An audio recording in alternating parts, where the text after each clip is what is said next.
మీ బట్టలకి సాఫ్టింగ్ ప్రొటెక్షన్ ఇచ్చే సరైన product ఎలిమ్ fabric conditioner.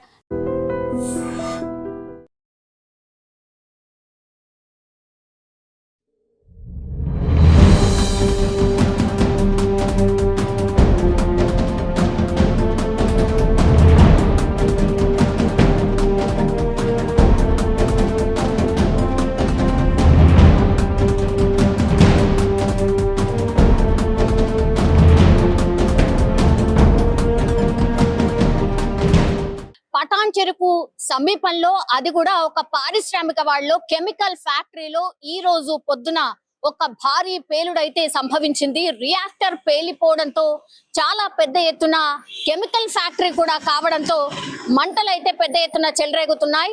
Morning shift కోసం చాలా మంది కార్మికులు ఈ రోజు పొద్దున పనికి వెళ్లారు. ఆ టైంలోనే ఇంత పెద్ద ఎత్తున పేలుడు సంభవించడంతో భారీ స్థాయిలో అక్కడ ఉన్నటువంటి షిఫ్ట్ లో ఉన్నటువంటి వాళ్ళు చాలా మంది కూడా ఒక 100 మీటర్లు ఎగిరి పడ్డట్టుగా మనకు స్పష్టంగా కనిపిస్తోంది. అట్లాగే దట్టమైన పొగ కావచ్చు, మంటలు కావచ్చు, ఇంకా కూడా పెద్ద ఎత్తున అక్కడ స్ప్రెడ్ అవుతున్న పరిస్థితి కనిపిస్తోంది. ఇంకోటి, అది కెమికల్ ఫ్యాక్టరీ కాబట్టి ఘాటైన వాసన చుట్టుపక్కల కూడా పూర్తిగా స్ప్రెడ్ అయింది.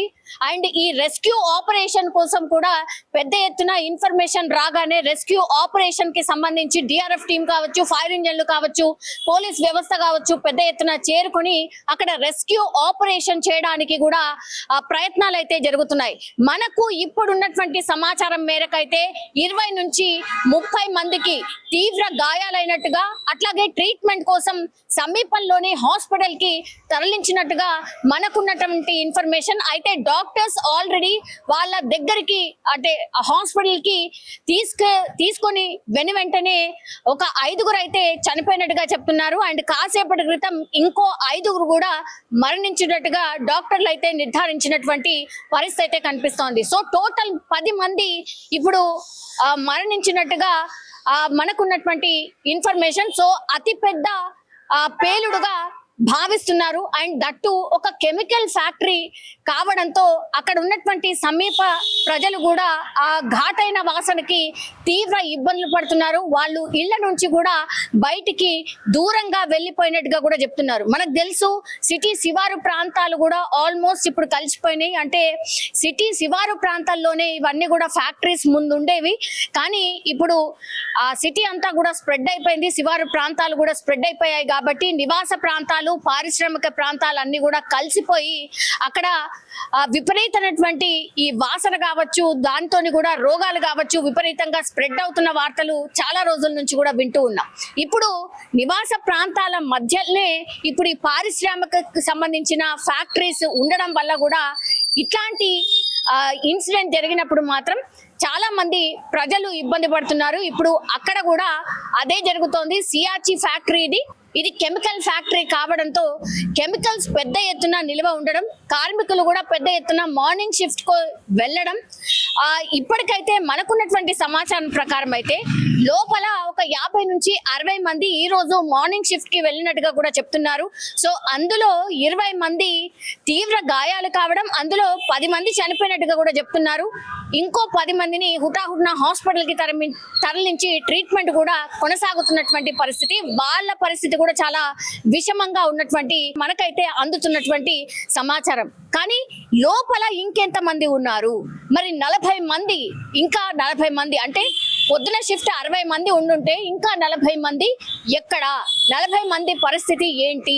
లోపల ఎవరైనా కార్మికులు ఉన్నారా అని లోపలికి వెళ్లే ప్రయత్నం చేస్తున్నప్పటికీ కూడా నేను ఇంతకు ముందు చెప్పినట్టుగా అది కెమికల్ ఫ్యాక్టరీ కావడంతో రెస్క్యూ ఆపరేషన్ కూడా చాలా ఆలస్యంగా జరుగుతోంది అని చెప్పొచ్చు. ఎందుకంటే పెద్ద ఎత్తున ఘాటైన వాసనలు, కెమికల్ ఫ్యాక్టరీ, కెమికల్స్ పెద్ద ఎత్తున స్ప్రెడ్ అవ్వడం, మంటల్లో మండిపోవడం, కళ్ళు మంటలు, అట్లాగే ఊపిరి తీసుకోవడం కూడా చాలా ఇబ్బందిగా మారినట్టు చెప్తున్నారు. అందుకని రెస్క్యూ ఆపరేషన్ కూడా చాలా స్లోగా జరుగుతోంది. లోపలికి వెళ్ళడానికి చాలా కష్టంగా ఉన్నటువంటి పరిస్థితి అయితే అక్కడ కనిపిస్తోంది.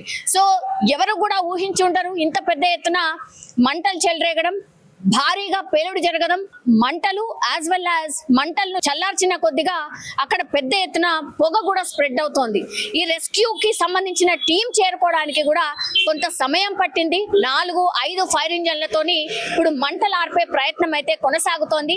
కెమికల్స్ పెద్ద ఎత్తున మండుతున్నాయి కాబట్టి మండే తత్వం ఉన్నటువంటి కెమికల్ ఫ్యాక్టరీ కావడంతో కూడా మంటలు అదుపులోకి రావట్లేదు. అందుకని 5 ఫైర్ ఇంజన్లతోని మంటలు ఆర్పే ప్రయత్నం పెద్ద ఎత్తున జరుగుతోంది. సో చూడాలి, దీనికి సంబంధించిన ఇన్ఫర్మేషన్ కూడా ఇంకా అందే అవకాశం కనిపిస్తోంది. ప్రస్తుతం అయితే మనకున్నటువంటి ఇన్ఫర్మేషన్ ప్రకారం అయితే 10 మంది ఆల్రెడీ చనిపోయినరు, ఇంకో 10 మంది క్రిటికల్ పొజిషన్ లో ఉన్నటువంటి పరిస్థితి ఉంది. అలాగే లోపల ఇంకొంత మంది చిక్కుకున్నట్టుగా కూడా చెప్తున్నారు. వాళ్ళని బయటకి తీసుకొచ్చే ప్రయత్నం ఒకటి జరుగుతోంది. ఇంకోటి, కార్మికులకు సంబంధించిన కుటుంబ సభ్యులు పెద్ద ఎత్తున ఈ సియాచి ఫ్యాక్టరీ దగ్గరికి చేరుకుంటున్నారు.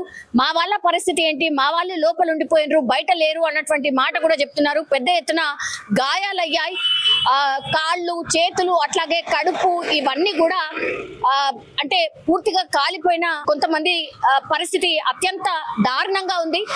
సో పెద్ద ఎత్తున బర్నింగ్ ఇంజరీస్ ఎవరికైతే జరిగినాయో వాళ్ళు చనిపోయినట్టుగా చెప్తున్నారు. ఇంకా చాలా మందికి బర్నింగ్ ఇష్యూస్ చాలా పెద్ద ఎత్తున ఉన్నాయి, వాళ్ళ పరిస్థితి కూడా విషమంగా ఉన్నట్టు చెప్తున్నారు. సో ఒక్కసారిగా హైదరాబాద్ లో ఒక పారిశ్రామిక వాడలో జరిగినటువంటి అతిపెద్ద ఇన్సిడెంట్, అతిపెద్ద భారీ పేలుడు చాలా విషాదాన్ని నింపిందని చెప్పొచ్చు.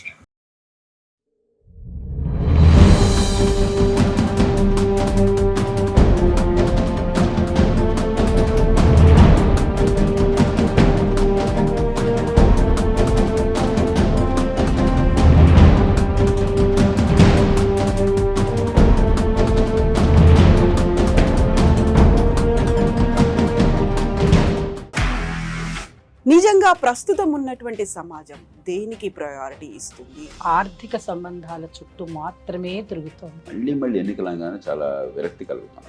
మంచి అనిపిస్తుంది కదా, లేడీస్ కూడా ఛాలెంజింగ్ జాబ్స్ చేసినప్పుడు చాలా బాగుంటది. ట్రాఫిక్ అసిస్టెంట్స్ గా నియమించిన ట్రాన్స్జెండర్స్ అందరితో సాల్యూట్ చేయించుకుంటున్నారు. ఫుడ్ డెలివరీ ఇవ్వటానికి వెళ్ళినటువంటి డెలివరీ బాయ్ అనిల్ పై కళ్ళ ముందు పెళ్ళండి